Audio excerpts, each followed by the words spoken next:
Devonta Freeman of the Falcons had 41 yards on Sunday, just 2 receptions, and that equated only 5.1 fantasy points on FanDuel. His stock has got to be down. Yeah, it's just he's the exact opposite of Joe Mixon. We talked about Joe Mixon coming back and getting back into his full workload for the Bengals.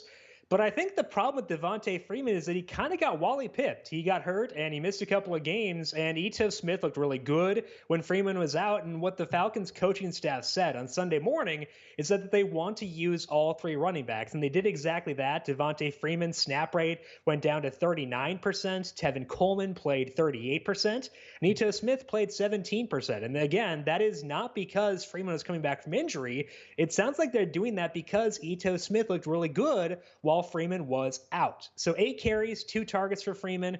Tevin Coleman had 7 carries and 2 targets.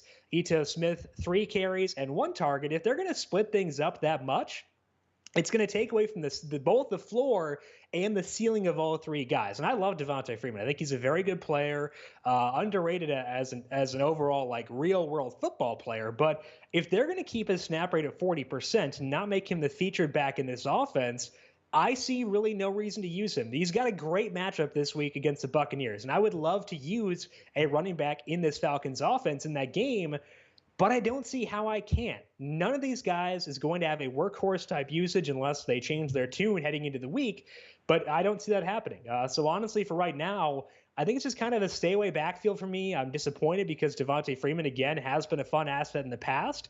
But at least for right now, I can't really go towards him just because if they're going to use 3 guys, it's going to really spread things too thin. Seems to be a case of running back by committee in Atlanta. Therefore, Devonta Freeman, his stock is down.